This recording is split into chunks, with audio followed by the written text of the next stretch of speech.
So yes, we will be recording this. Oh, we are recording it. That was timely.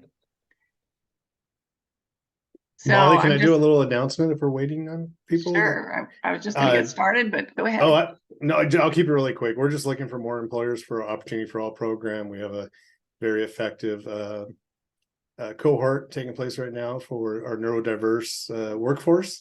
We're training and developing people with intellectual and physical disabilities. And as much as I'd love to hire them all, we would go bankrupt. So we need more employers willing to work with us to provide opportunities. I'll just say, I won't say it in public, but they're the best employees we got. So reach out to me if you wanted to learn more. And we'll be on KABC 7 News tomorrow night at 6:20. Oh, cool. Very good. Congratulations. Thank you. Well, be sure to put that information in the chat so they know how to get in touch and or pass that along. Will do. So it is 4 o'clock and we would like to get started. And I did say that we are going to be recording this, but welcome. My name is Molly Burgess, and I'm the executive director, and we're really excited to see you all there today. First of all, I want to thank CMTC, California Manufacturing Network, for their generous support that they provide to us. I don't have to tell most of you because you know about manufacturing, but the manufacturing industry contributes to our economy as a jobs multiplier, and it provides great careers and overall good economic impacts for the health of our regional community. And with the global issues that are surrounding us, reshoring and regional manufacturing is going to become more important than ever. And actually, we had a lady who was supposed to be on this meeting, Rosemary. I don't know if she's on yet. She was presented on reshoring at one of our big summit events that we had. So the Manufacturers Council, the MCIE, has impacted the region in the last 20 years that we've been around. We've been working to promote the manufacturing industry to parents and students so that they become aware of the good jobs that are available. We have helped educators secure an amazing $50 million in grant funds to benefit students and incumbent worker training. That's been some of the most important work that the MCIE has done. And we have created classroom videos that reflect a day in the life of a manufacturer and also contain worker testimonials from those people who have actually gone through training and are now employed in manufacturing. We're currently helping manufacturers qualify and take advantage of the DOE grants for up to $300,000 in matching funds. And Debbie Smith, who had to just get off the call, is the one that is helping our manufacturers qualify for that. We, of course, are informing our manufacturers about the issues that are going on that we feel are current, like this program today, and through our newsletters. So, not surprisingly, we need your financial support. And if you agree with what we're doing and that it's important to your company and hiring in the community and the country, please consider becoming a paid member of the Manufacturers Council. And if your company can do this, we also have event sponsorships and annual major sponsorships. So be sure to let us know if you're interested in that, and go to the website to sign up as a member. Coming up next month, we have a fabulous Zoom program. It's called Energy Prices, How High Can They Go, and How We're Going to Survive It, How to Survive. It's going to be November 9th, same time frame, 3:45 to about 5 o'clock. And we'll have three panelists, including Johannes Moines, who is a professor of economics at the University of Redlands. He'll be looking at the long-term outlook for energy markets and the costs versus the risks of energy. Then we'll also have Anthony Papavero, who is with Current Renewables Engineering, and they do commercial, community, and utility scale solar systems. And then our own MCIE board member, Kasum Kavia, who's with Combustion Associates in Corona, and she will be bringing the component of packaged combustion and gas turbine powered generation systems. This is all going to be moderated by JP Beal. He's on the meeting today, the call today, and he works with renewable energy for Vesper Energy, which is a utility scale solar and battery solar developer. So please go to the MCIE website, to the event page to sign up for that event. And as always, we welcome your emails and your phone calls with suggestions or questions. That information is on the website as well. So today, now to get to the speakers, so we have plenty of time for them. First up will be Rebecca Yusi, and she will be speaking. Excuse me just a moment.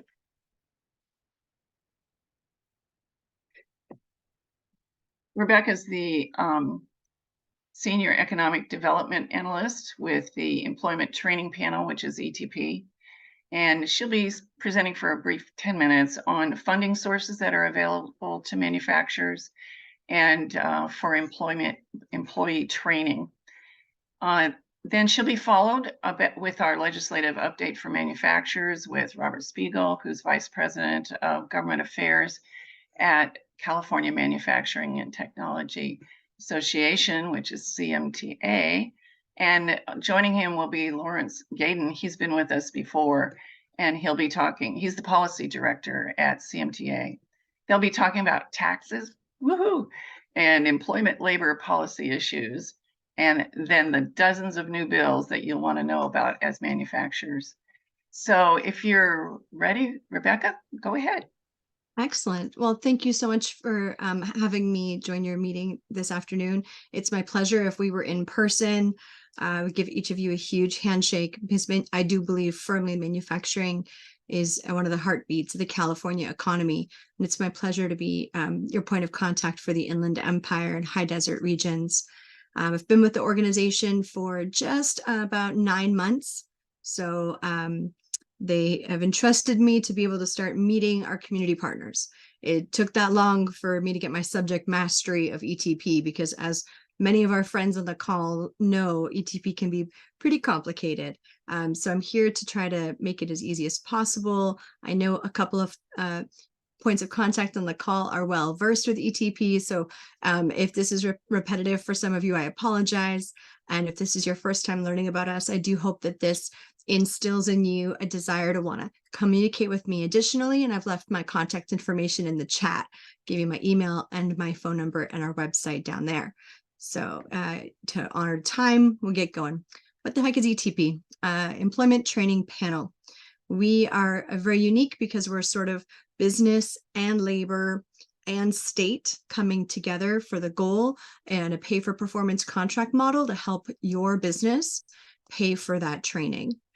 We are funded. We skim off $7 per worker per year from payroll taxes into the Employment Training Fund.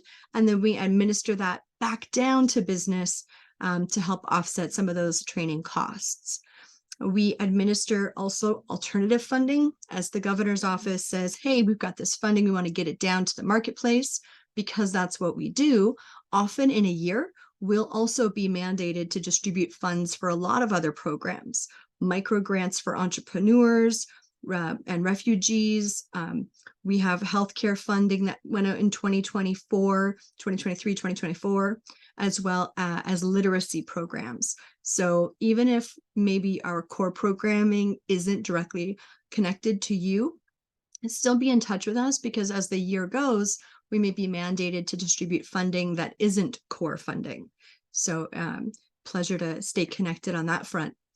There's 2 ways to sort of work with us. You may have heard the word MEC before, a multiple employer contract. A MEC is where an agency, an organization, a chamber of commerce, a trade organization, a professional collective, a college will get together and they'll aggregate the training needs from the community and offer those trainings to meet the needs of many small and medium-sized employers. And they carry that administrative burden, which unleashes the company to do its primary functions and not have that admin burden. The other way to work with us is directly. If your company has staff, you've got a training team internally, you're ready to go, you can work with us directly with just your company and with ETP. And the target there is manufacturing, engineering, construction, IT, healthcare, and biotech. It can take a long time to contract with us. We're now thinking about our December and January panels. It is a panel. It's 8 people appointed by the governor's office that meet 10 times a year. And it does take us about 100 days or so to make the sausage behind the scenes. So if you're thinking about a contract, you really do want to apply sooner than later. We are oversubscribed, so there's definitely more demand in the marketplace than what we can meet, but we are really, really interested in supporting these priority industries. We'll talk about those in just a moment. Who can get trained? You're thinking about your organization, the people on your teams. So those new and existing full-time workers, 35 hours a week working in California. You can do your new hires, folks who are coming off of unemployment. You're opening your doors, you're growing, you've got empty chairs and empty workstations you want to fill. Apprenticeship and journey workers. We can train in a limited capacity small business owners, companies that are micro businesses, 1 to 9 employees. And we do exclude some of those legally mandated trainings, right? That's the cost of doing business. If the Department of Labor wants you to do 2 hours on bullying and harassment prevention, that's just part of the cost of doing business. But you want to get everybody some safety training, best processes, continuous process improvement. You got a new piece of machinery coming in. You want to get everybody up to date on the Manufacturon 9000. Great. Come talk with us either as a single employer or under a MEC, and we'll see what we can do to get you that training. Very flexible in terms of delivery. Is it in person? Is it via Zoom? Is it computer-based? All of those are eligible for different rates of reimbursement. And we do require that in-kind contribution. That's your skin in the game. So you do have to pay wages of your employees while they're learners.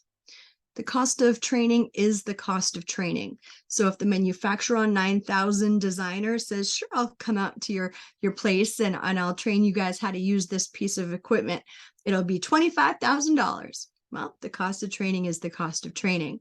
Conversely, you've got an expert on staff and is already a trainer, and you just want to, kind of tag them to do the training. Great. Your cost of training drops to $0. We're still going to compensate you back in that fixed fee pay for performance contract model. In red, got some fancy algebra. The ATP reimbursement is those training hours multiplied by that reimbursement rate, which is typically $9, $20, or $23 an hour. I am not going to go into what makes 9, 20, or 23, but I am going to welcome you to join me in an interactive orientation that we host every 2 weeks on Zoom. And that is about a 45 to an hour long, so it's a much deeper dive. Hot off the presses, though, this is very new, very exciting. We have determined the 2024 contract minimum wages. So sort of the 2 catches to working with ETP. You want that reimbursement in a pay-for-performance contract model, and we want to help you meet that training need. But after the training is complete, 2 things have to happen. 1, we're going to hang on to that worker for 90 days. Once training is complete, we got to hang on to them. And second, when training is complete, we're going to have to make sure we're compensating them appropriately, because now they're better educated, better trained, hopefully more productive. And so there's a contract minimum wage. So if ETP is known to you, you might want to hit that screen cap button, because this information is hot off the presses for 2024. You'll notice that the rates are very, very near the 2023 rates, but that does change year from year. So Inland Empire, we're looking at about $22.55. Everybody that you'd like reimbursement for that ETP training, once training is complete and we've passed that 90-day retention period, we're looking at those folks to make $22.55 if they were your incumbent workforce. They already worked for you. Couple of things on the roadmap for 2024 and beyond. The panel has expressed that these are the areas that they're really focused on. And these are also the drivers of the California economy. So that's job creation, equity, and impact. We're looking at those priority industries. We articulated those a moment ago. That's biotech, manufacturing, IT, healthcare. We're looking at ZEV, zero emission vehicles, apprenticeships and non-traditional apprenticeships, and truly centering those underserved populations when and where we can. Project caps, the max that we can talk about in terms of how much funding can ATP provide. We're looking at $500,000 for a single employer and $750,000 for those MECs and those critical proposals. Delegation order and consent calendar saves you a trip to Sacramento. You don't have to fly and stand in front of the panel and articulate your ask. Delegation order and consent calendar can just be rubber stamped. You might still want to fly to Sacramento just in case, or to experience what a panel is like, because it really is a really unique experience, but your contract analyst will walk you through all of that. Really quickly before I finish, I wanted to remind you that if you are a small business, and the definition of that small business changes depending on who you're talking to, but if you are a small business, we have paid family leave reimbursement funding available right now. That money sits there. It's just waiting for you to apply for it. So if you or someone you care about is a business owner, they're a small business and they've got someone out on paid family leave, we have $1,000 up to $2,000 to help offset some of those costs associated. My favorite program, very easy to apply, and really helping offset the costs for a small business to have somebody out on leave. This is another screen. I think if you want a screenshot, I would love that. Elise, Elsa, Robert, and myself, we form your economic development unit here at ATP. We're sort of the public facing arm. And we divide the country up, or the state. We divide the state up. And then I am also solely focused on veteran hiring and justice impacted hiring. So if your organization is thinking, I really want to hire some vets, but I just don't know how, I have a lot of professional experience in helping companies form their veteran hiring program and their justice impacted job seeker hiring program. Talking to your frontline managers, what is it like to be the boss of a veteran? Talking to the peers, what's it like to work next to someone who's been incarcerated? So if that's something you want to get into, it would be my pleasure to speak about that with your team. So let me stop sharing. And that is my 10 minutes. My information's over in the chat. Thank you so much for your attention. You're on mute, Molly. I'm sorry. I'm really good at lip reading after 3 years on Zoom, though. Everybody's saying your speaker's off. Thank you very much for joining us today. We appreciate it. It's some good new information. And now, if Lawrence and Robert are ready, we are ready to listen to you guys. And Vincent, are you ready? I think that Robert's going to handle his own shows. Yeah, we'll see how that works out, and for Rebecca and our colleagues at Cal ETP, it's a pleasure to always have the opportunity to share a presentation. We've worked very closely over the last 18 months with Robert Meyer, the Director of Economic Development over at Cal ETP. So CMTA and our colleagues over at the Employment Training Panel are always looking for opportunities to better advocate and provide the resources needed for California's manufacturers. So it's always a pleasure to be here and share time with them, and a group that we work very well with on behalf of the manufacturing sector for the state. But pleasure to be back again. Rob Spiegel, I'm the newly anointed or appointed Vice President of Government Affairs for the California Manufacturers and Technology Association. Today, I'm actually celebrating my 2-year anniversary with CMTA. I've done this, as my bio said, for about 18 years. I'm very pleased and honored to have one of my colleagues, Lawrence Gayden, who you all know as well, be here today and participating with me and kind of provide an update. We handle very different policy issue areas for the association, but as you all know, Lawrence is my go-to on quite literally everything from tax policy to labor and employment to things that are happening in the technology space. But Lawrence, I don't want to take all of your thunder, but feel free to do an introduction and then we can get going into the PowerPoint, sir. You made me sound amazing, but yeah. For those who know me, good to see you guys again. For those who don't, as Rob mentioned, Lawrence Gayden, policy director of CMTA. Been with the association for almost 4 years. As Rob mentioned, I handle the tax space, economic development space, and the labor space for the team. So happy to have you. Happy to be here with you guys. Happy that you guys were able to have me, and really excited to provide an update for you guys. It's been a really busy and activity filled year in the legislature. So happy to give an update for you guys. Perfect. And let's see here if I can get this to work. I'll go ahead and share my screen. And I think everyone should see, it will say a green CMTA background, hopefully. All right, I see people nodding, so that's good. So with that, bear with me as I kind of monitor here various screens, but there we go.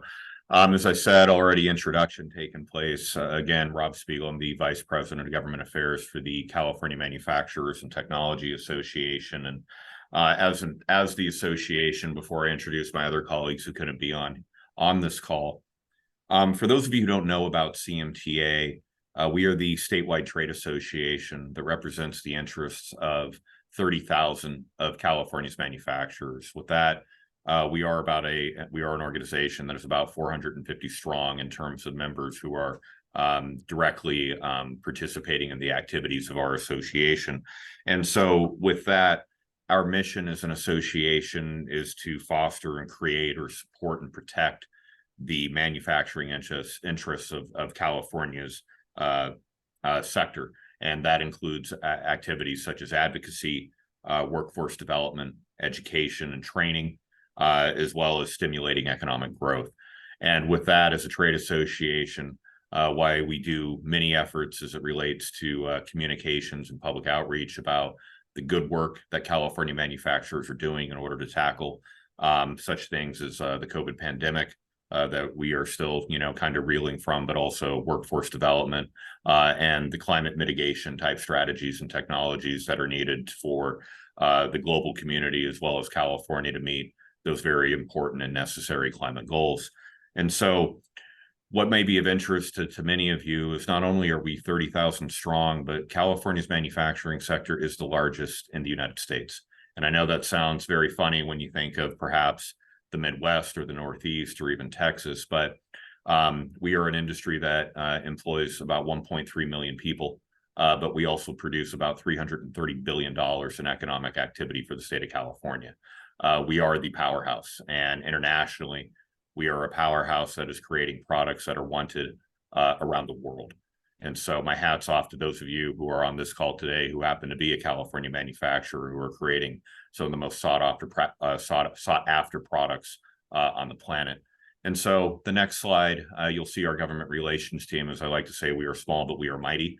It's myself, my colleague Lawrence Gayden, my other colleague Dean Talley is a policy director and a lobbyist or advocate. And then we are very pleased to have Ashley Hong, who is what I call the great master facilitator for everything that we do as advocates, but does a phenomenal job of making sure that everything runs on time for us, but also is masterful of the way in which she tracks and monitors the various pieces of legislation that we engage on behalf of the association, the interests of our association. So that is the government relations team. I pretty much already went through these slides. As I said, 30 to 34,000 manufacturers, 1.3 million. And I think an interesting statistic as well is that for manufacturing firms in this state, nearly 70% of them are employing less than 20 people. And that's a staggering number when you start thinking of not only is California home to some of the Fortune 100, Fortune 500 companies, but more than a majority of California's manufacturers are not those who are employing more than 100 people. And it's a statistic at times that is often lost kind of in the confines of the Capitol and in public discourse. But at the same time, our manufacturing sector in this state is one of the most diverse in the nation. And with that, I think it's time we talk about the diversity of legislation that we dealt with this year in California. And I think for those of you who are business owners and who are manufacturers, we know of the challenges that face all business industries as well as the manufacturing industry in the state of California. And this year was no exception to that. As you can see on the screen, we had more than 2,600 bills introduced. And when we talk bills and legislation, to give you kind of a perspective of where that stands in the last decade, this is the most that we have seen in over 10 years. So when we talk about 2,600 bills, we have a breakdown of about 1,700 in the Assembly, which is what we would also call the lower house, and then roughly about 900 in the Senate or the upper house of the California State Legislature. And these run the gamut of all issues. These could be things associated to housing, gun control, reproductive rights, education. These could also be chemical bans and energy requirements and so on and so forth. But we saw, as I mentioned, more legislation in 2023 than California as a legislature has seen move through its halls and its committees in the better part of a decade. And with that, as we just wrapped up last week, the signing deadline for Governor Newsom to sign and or veto legislation. Of those some 2,600 bills, we have about 300 or exactly 330 new Senate bills that were signed, about 560 new Assembly bills that were signed, with about 156 that he vetoed. And while you may sit here and go, wow, that's a lot, that's almost purely average for where we are in California any given year over. And so of those numbers and of that data, I think it's important to recognize as well that it's not just the sheer magnitude of bills that we see in the legislature, but it is a very, I won't say a complex legislative process, but it's a process that contains multiple steps, multiple committee hearings, and multiple opportunities for us at CMTA to kind of engage in the advocacy efforts surrounding those bills. So I think it's important to note that of the 890 some odd bills that were introduced in the Senate, only about a quarter of those failed to reach the Senate floor. So these were bills that were either not granted a hearing in their respective committee or failed in the committee process at some point at some time. But even with that, we're only seeing about 233 measures of that original 890 some actually fail. And then on the Assembly side, while we had nearly double the amount of bills introduced by the Assembly, which makes sense, they have double the members, given that we have 80 Assembly members and 40 senators. So I'm not too surprised by the actual breakdown. About 40% of those, or 700 and some odd, actually reached or failed to reach the Assembly floor. What is very interesting, though, this year, as we wrapped up the legislative session on September 14th, was that only one bill out of all of these was refused passage in either the Senate or the Assembly combined. So that means that nearly everything else moved to the governor's office. And the governor's veto rate this year, as I said, was about average for where he's been historically. And not only where Governor Newsom had been, but also his predecessor, former Governor Jerry Brown, and the others. It hovers around between 15 and 19% almost annually, or with every legislative cycle. So, as I said, we're purely par, if you will, for the course. But with that as well, I think when we look at where CMTA has been effective, and as I mentioned, we are a year-round legislature, so to speak, or full-time legislature. So we are here for the better part, good or bad, for 9 months out of the year. And with that, as I mentioned before, given the committee process and legislative process for the state, there are many opportunities for us to engage in the advocacy efforts to either support and or defeat legislation at any given committee, or in the appropriate fiscal committees of either house. And so what happens, though, as we get towards the end of session, obviously there are bills that are going to get through, right? And with that, CMTA will prioritize our engagement with the governor's office and the administration about what bills we as an association or we as membership would prefer to have either vetoed or signed into law. These are going to be a combination of bills that we either introduced and sponsored, like AB 52 that Lawrence will talk about, and other bills like AB 628 that we also helped shepherd through the process, but also bills that are, I will say, heinously bad for the sector as well. And so for CMTA, we put in a request on, I believe it was 25 bills this year, which is a good clip, if you will. And of the 7 bills that we had asked for the governor's signature on, we batted about 400, a little over 400, or 3 of those were actually signed. These included bills for the manufacturing sector that went to support pharmaceuticals and innovative pharmaceutical devices from manufacturers and their utilization to treat some of the most deadly diseases that we have on the planet. Bills that supported the aerospace sector in terms of space flight and the development of what we would call advanced aeronautics or electrical aviation. We supported bills as well that, unfortunately, in this case, were not signed, that would have expedited the construction of utility or energy infrastructure, as well as address some of the supply chain shortages, which these will continue to be efforts that we address and continue to address next year. And then, of course, we have the number of vetoes. And as I mentioned before, California is a very challenging environment for all businesses and industries. But with that, as we had 18 veto requests in, almost 40% of our requests actually achieved a governor's veto.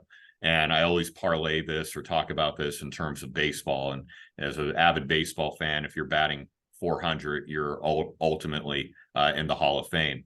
And so for an association to largely bat 40% or 400 in this case is a very good representation of some of those bills and our advocacy efforts as well at the administration. And some of these veto requests, though, included bills that would have stifled innovation, especially the utilization of like artificial intelligence. We defeated bills and achieved vetoes that would have created new and expansive liabilities, not only on manufacturers, but all businesses in the state. We defeated bills and advocated for vetoes on efforts that would have expanded unemployment benefits as well. And so with that, from the CMTA perspective, I think from an end of session and kind of post-mortem, we did an excellent and outstanding job of continuing to support the sector that we are asked and tasked to represent. But with that, I wanted to turn some time over to Lawrence, because we wanted to talk more about some of those sponsored pieces of legislation specific to manufacturing and some of the priorities. And, as we go through this as well, definitely feel free to raise a digital hand, and we're always happy to take questions midstream if that's preferred. So, Lawrence, why don't I turn it over to you to talk about maybe AB 52 and some of the work on 628, as well as some of the budget stuff surrounding AB 377. Sounds good. And I don't know if you guys, the group that was around for the last presentation, we had mentioned AB 951 last year. It was the manufacturing tax exemption bill, something that we've been pushing for a really long time, something that will bring us in line with 30 other states and provide that exemption for the sales and use tax component of manufacturing, which in California is the highest rate in the state, or excuse me, highest rate in the nation amongst all these states. So AB 52 this year, we ran the idea back after getting a veto with 1951 last year, kind of citing some budgetary issues. AB 52, we brought this bill back with a slight tweak from last year's iteration. So this bill, instead of being an exemption, it is a manufacturing tax credit, which, while it's just one word, it makes a huge difference in the cost and kind of where the cost goes. So by making it a credit versus an exemption this year, we were able to really kind of circumvent some of the local cost concerns that we heard from a lot of cities and counties that kind of played a big part in the late opposition last year, and really did what we can to keep them whole throughout this entire process, and really have it be a general fund, kind of a state ask more than a smaller individual ask on localities. So another idea, like I said, it's our biggest manufacturing bill this year we ran. And we ended up, honestly, with the deficit we have this year in the budget, I believe it was 30-something billion. The concern became kind of a similar concern of last year, just budget, whereas how are we going to address the cost? We are understanding of that. And as I think Molly mentioned earlier, manufacturing does have that multiplier effect. So we kind of are always sure to remind folks of that, for every one manufacturing job, we support a whole lot of other jobs. But the idea of the concern of budget was kind of occurring and reoccurring. So we want to kind of take a really measured approach to really getting this done and getting the much needed relief for manufacturers. So what we're going to do with that bill is, instead of kind of losing a lot of our progress and having the bill stall in the second House of Appropriations, which were kind of where they make the financial decisions as far as all these bills, we decided to really hold the bill. And this is a supported strategy from Assemblyman Grayson, who's the author of this bill, and Senator Portantino, who is the chair of the Appropriations Committee, so really kind of controls the funding for all these bills. A supported strategy for them to really hold the measure until January. Really allows us some time to kind of figure out some budget certainty with a lot of kind of floating numbers with the budget with, not receiving the late entries until kind of later in the year. It gives us more certainty on the budget, allows us a little more time to mobilize, and also really gives us a really increased chance and really kind of focuses our efforts on getting this in the budget, which, something is from the beginning has always been an idea. And I think the administration's understanding of that. But like I said, just with some of our costs and extraneous factors, it's something that hasn't necessarily been able to become a reality. But I think, with this strategy and kind of with our indications, that is the best path moving forward. And we'll be able to really get that credit for manufacturers. As I mentioned, the sales and use tax rate in the state is the highest amongst any state in the nation, while we are still the largest manufacturing state. That really kind of, it works to double tax production, and that really disincentivizes new production. And that's something that really matters. I think, when you're dealing at certain counties, 10, almost 11% on that sales and use tax, when you're talking about millions worth of equipment, that's not an insignificant amount of money going forward. And I see a hand up, Wallace. Yes, Lawrence, what happens with the local component of sales tax or use tax remittance? Does it continue to the local, and are we only would this be only a tax credit for the state portion of the sales tax? The credit would cover that local portion. So instead of the locals kind of covering that back end, it's all covered by the state, by the general fund. So local, since it's a tax credit, exactly. Okay, the state can cover that. I gotcha. Okay, thanks. Exactly. And really kind of worked on, like I said, cleaning that cost up. I think this year we got the cost down to about 170-ish million, which is about 100 million less than it was last year. So really kind of cleaning that cost up, and 100 million towards manufacturing could produce billions, and we have the data to support that as well. So yeah, gives us a little more time to mobilize. Like I said, allows some budget certainty. But we're really going to put a coordinated PR effort together to really get this included in the budget and have folks understand, it's not just a credit, but, folks hear credit for business and they, kind of get turned off at some point. But this is really kind of a reinvestment credit, a credit to allow folks to continue to innovate. And we've seen, our innovation capacity is there in California, but our ability to produce is not. And that's something that was, highlighted during the pandemic and even before the pandemic. So we really want to kind of hone in and allow folks to really make things in California. And that also ties in, I'll skip over, I'll touch back on it a little bit. That ties into AB 628 by Assemblymember Lori Wilson.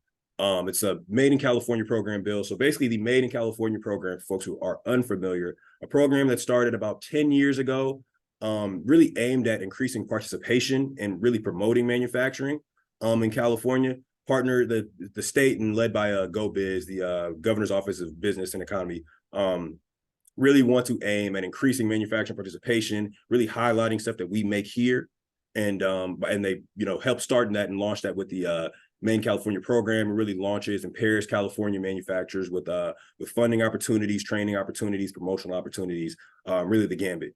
But what we've seen in about 10 years of that program is, and this program is actually modeled towards similar programs in other states, really manufacturing heavy states. But what we saw in the time of this program is there were some really, really stringent requirements that went well beyond kind of similar programs and well beyond kind of the standards and norms of what we consider manufacturing.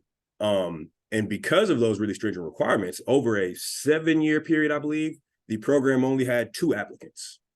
And that's no good for a program or no good for manufacturing. So this bill is really aimed at minimizing some of those common barriers of entry for the program. One of the biggest barriers of entry for the program, when talking to manufacturers, one of the things that really kind of turned them off of the program is there was a really stringent third-party certificate requirement to apply for the program. And there's only one third-party certified person that's a third party in the state.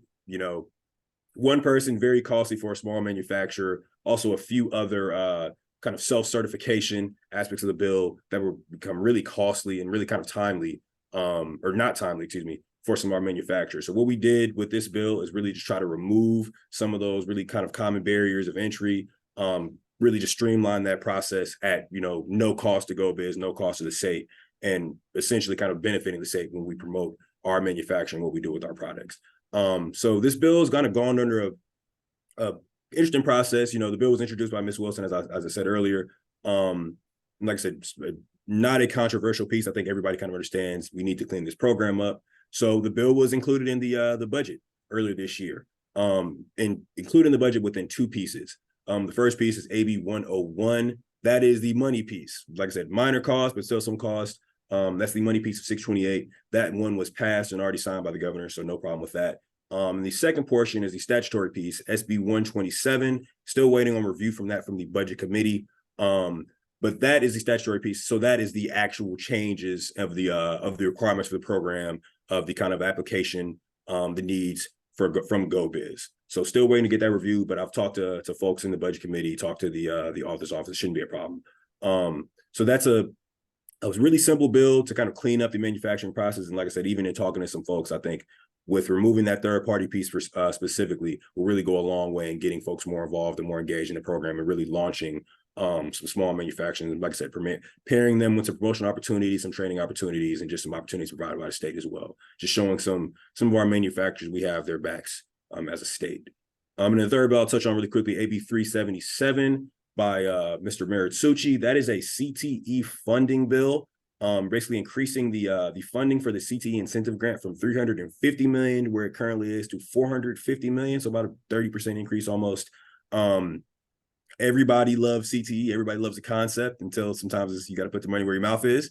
And that was kind of the struggle with us in that bill. And like I said, with a really, really large deficit, $150 million ask for something that might not bear immediate fruit is tough. We really worked hard with the education committee. Mr. Meritsuchi is the chair of the education committee, so he was really kind of passionate about running this bill. And it's a bill that's been ran in previous years. So there was the hope to get this included in the budget, which we were able to do in the original revise. However, it was taken out of the budget, just citing that large cost. But it's something we're going to come back on. I think everybody gets it with CTE. It's just being in a really good position to have that funding and be able to put it there and identify kind of the best place to work with that program. But that's kind of where we stand on our three maker bills, and I'll pass it on to Rob for the rest of our engagement. Perfect. Thank you, Lawrence.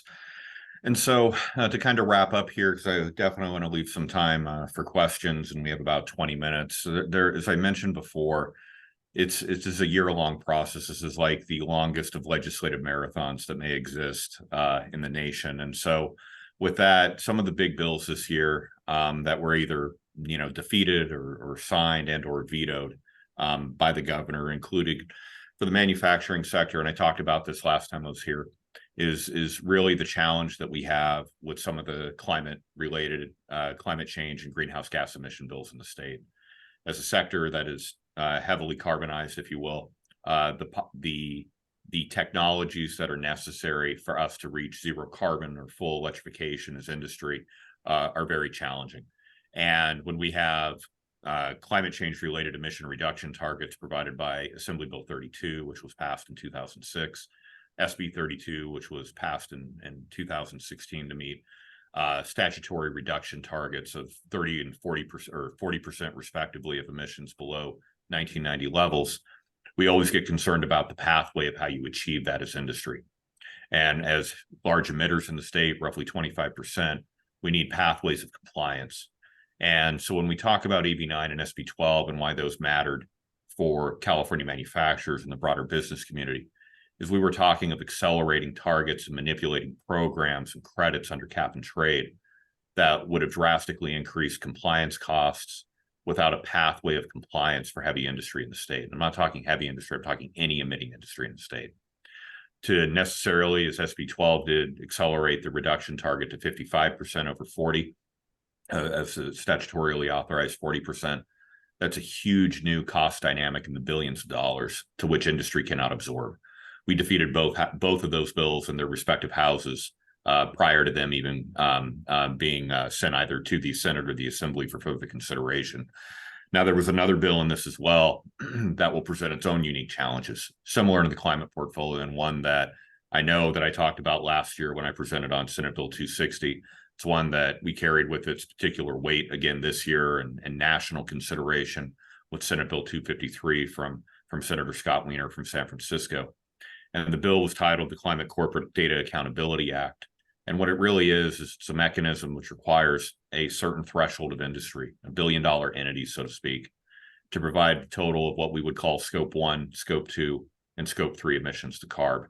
And I know this might sound esoteric to many of us on the call, is what are we talking about when we're talking scopes of emissions? The easiest way to think of it is scope 1 is what is coming directly from your smokestack of an operation. Scope 2 would be things that are emissions generated from your utilization of energy or water. Scope 3 is what we would call your upstream and downstream suppliers. Everything from corporate and business travel to employee commutes to what is it your suppliers are doing that are providing you the plastic or the glass or the various internal components for a final product that you manufacture and create.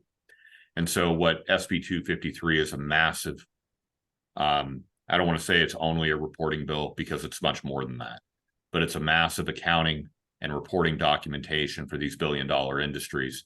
And the problem is when you talk about a large supplier, like think of any of your aerospace manufacturers, some of our aerospace manufacturers within CMTA have 20,000 suppliers to make an airplane. In order for these manufacturers to avoid liability provided under 253, each one of those 20,000 suppliers are going to have to provide various emission data to that corporate entity in order for them to provide a full profile to CARB and avoid liability and financial penalties under the provisions of SB 253. For those of you who may pay attention to it, there's something very similar happening at the SEC or the U.S. Federal Securities and Exchange Commission. We're involved in that in the capacity of working with our mothership, as I call it, in the National Association of Manufacturers. It's a very challenging bill. It's one that we will see cleanup legislation on beginning in 2024, but it does have a much greater impact than just those billion-dollar entities. If you are a manufacturer doing business with or supplying a larger manufacturer for various, components, you're likely going to be triggered to providing some sort of mechanism to them in order to meet their compliance deadlines under this bill. It was unfortunately one, as I would call, that faced heavy engagement as well from the administration and senior leadership of both houses. When we defeated SB 260 last year, it fell short by 4 votes in the assembly. As we would say in this place, this one was unfortunately ordained and destined at the very end of session to move. But SB 253, as well as a related bill, Senate Bill 261 from Senator Stern, will probably be the most aggressive climate reporting data accounting mechanism that exists on the planet. And with that will come various degrees of complications and considerations that all manufacturers and all businesses in the state will need to consider in order to comply with the provisions of both those bills. Not to leave completely on a bad note, however, or the harbinger here of death, we did have 2 very big victories, though, involving 616, which even though it was signed, I'll let Lawrence talk about more, there were some provisions in there that we were able to help kind of to temper back a little bit, if you will, to make the bill at least less objectionable. And then Lawrence, I'll let you finish with 616 and 799, and then we can end it. Sounds good. Yeah, SB 616 is something that we were opposing, as Rob mentioned. Obviously, it was signed, but we are really kind of happy with our efforts on whittling down that bill and making it a little cleaner. So SB 616 by Senator Lena Gonzalez, also heavily pushed by Labor, and former Assembly Member Lorena Gonzalez, would basically expand California's sick leave requirements by mandating, which is now 5 days of paid sick leave by the employer's 200th day of employment. So one of the things we worked really hard on this bill was really getting those days down. So the original language in the bill was proposed for 7 days, which was a significant jump, more than 100% jump. It's currently 3 days of paid sick leave is to be provided. And the offers office, sponsors are really not willing to move on that for a very long time, really up until near the end of session. We put a lot of pressure on them, and we were able to get those days down from 7 to 5, which actually matched a business industry proposal on sick leave. So we're really happy to get those total amount of days down. One thing that's important for context in this bill is, they've made it clear they are coming for more and more days. They'll come for 9, 10, 11 as we follow the year. So to get that down, and they already have committed to coming for 7 days next year. So we're gearing up for the 5, but to get that down to 5 currently was really important. Also, another huge piece of the bill that was actually added early on in the process was Section 4 of the bill. And what Section 4 did, it was kind of applied all of these sick leave requirements to the railroad industry. which is particularly interesting for us and a really concern, because obviously the railroad industry, it's hard to put a state mandate on the railroad industry that crosses all type of states, one.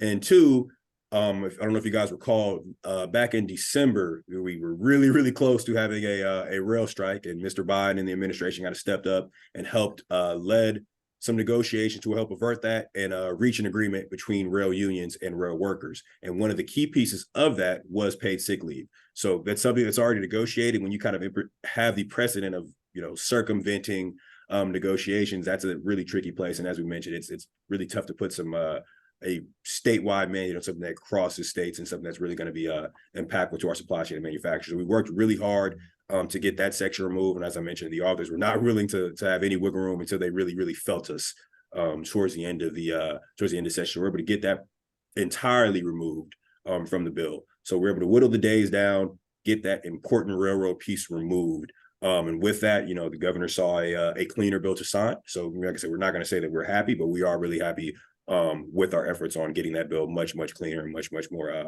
kind of palatable for our manufacturers. And then the last bill, talk about SB 799. I'm pretty sure you guys definitely heard about this one.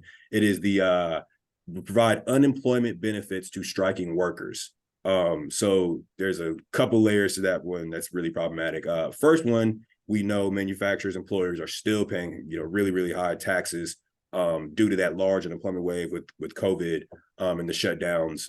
We're at a place now, we're at an $18 billion UI fund debt, and that's all coming out of our pockets. And the last time this bill was tried was 2019. We were $3 billion up, and it still didn't make sense. So it was kind of hard to justify that when you're $18 billion in a hole. Also, one of the really key portions of this bill that was concerning for us is that, it essentially burdens even non-striking workplaces. So for folks that are unionized, kind of whatever your structure is, it would add over $200 million to the UI fund debt, as we mentioned, and that goes to all employers, even if they've never had a labor dispute or strike or anything like that. So, you can be in a situation where you're really kind of taking care of your folks and you don't have those issues and you're kind of forced to pay for it.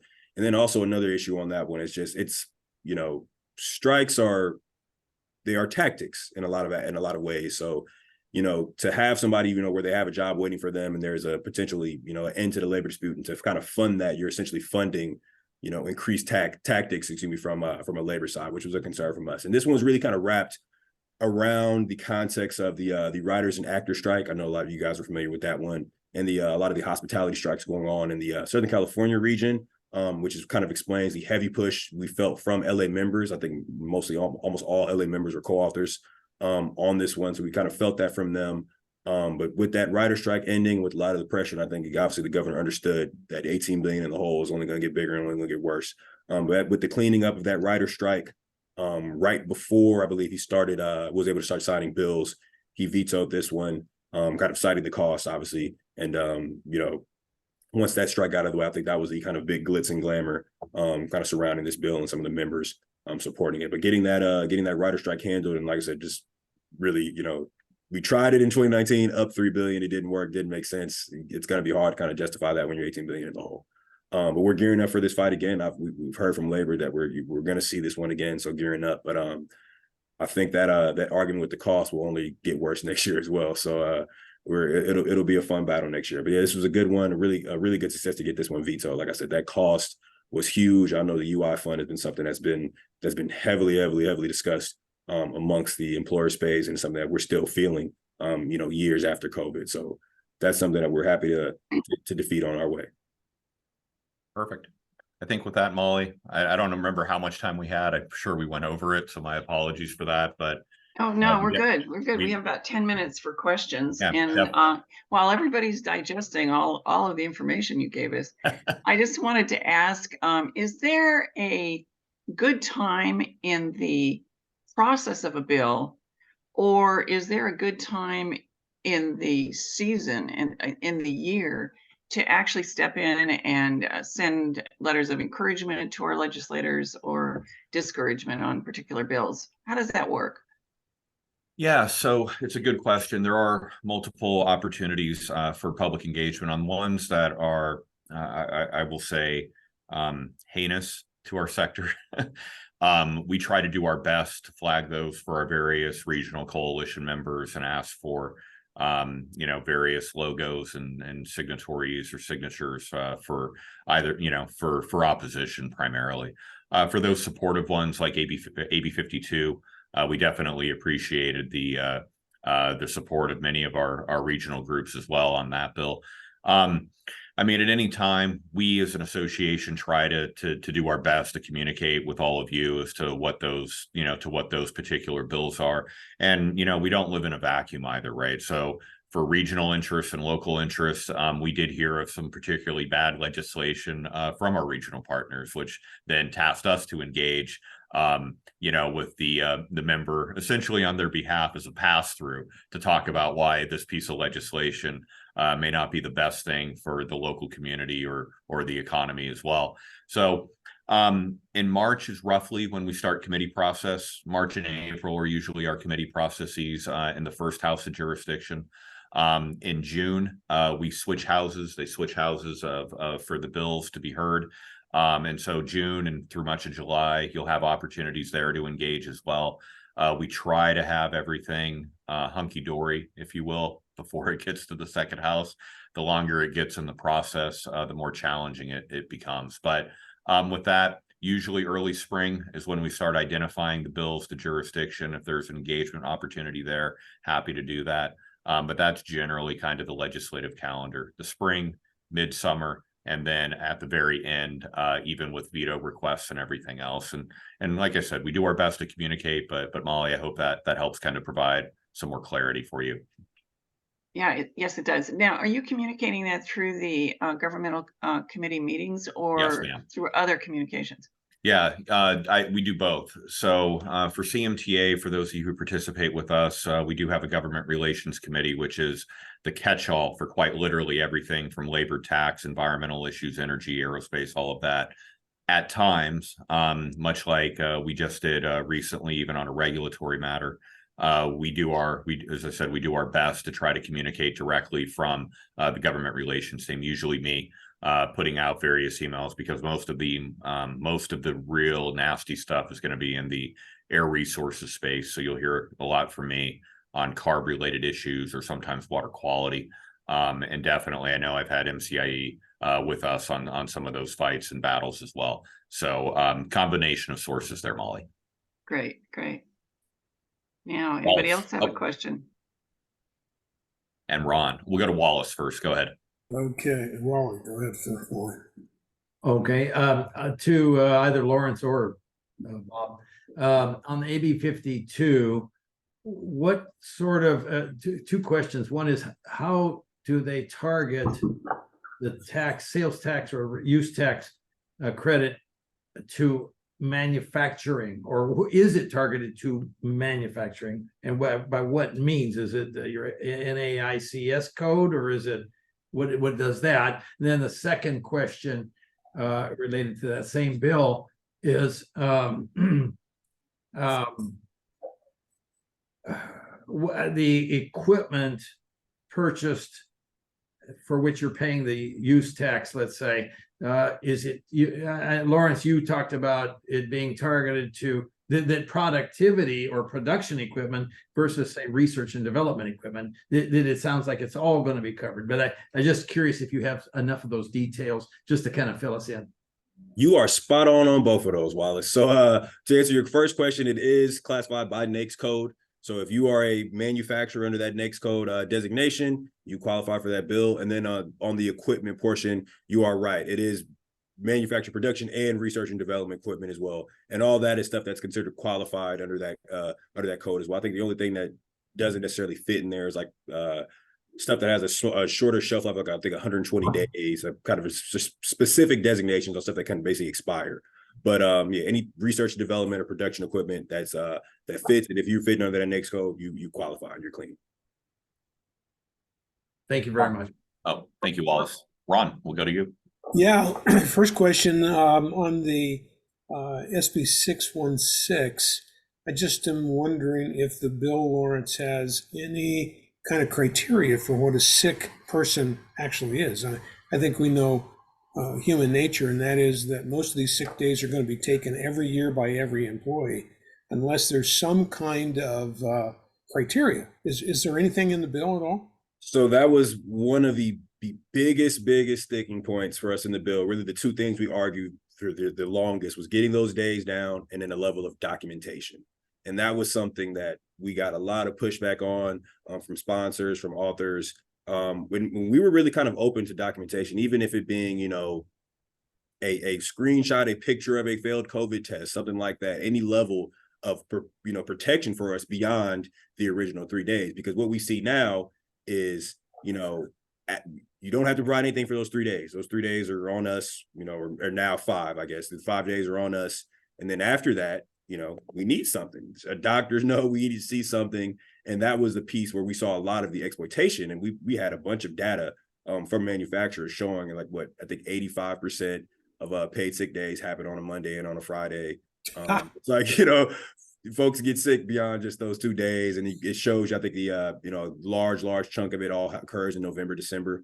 And folks just never get sick in, you know, January through February, March, that kind of thing. So documentation was a huge piece, and there is the idea of looking at some cleanup for that next year, but that was something that we really pushed back on, and I think a lot of folks in the legislature understood it, but that was something that, you know, they gave us the one concession, and I think they saw that as enough, and I think the administration might have saw that as enough. But that's something we'll definitely be keeping an eye on. Something we push for the entire time. Oh, good. Okay, thank you. Then let's see, on the SB 253, I guess it is, on the corporate climate data, I just wanted to clarify. It sounds like a small manufacturer of 10, 20 people who's supplying a giant manufacturer is going to have to come up with some sort of CO2 data in order to be able to satisfy the purchase of that information. Yep. Is that correct? That is correct, Ron. So one of the big fights when I testified, when we as an association, myself testified on this bill 7, 8 different times throughout the year, what the sponsors and the author conflated was the only people who have to report is that $1 billion entity. And what they were doing was they, as I call it, they were playing games. If you go down the supply chain, right, to that 10 or 20 supplier making a widget for, let's just say Boeing.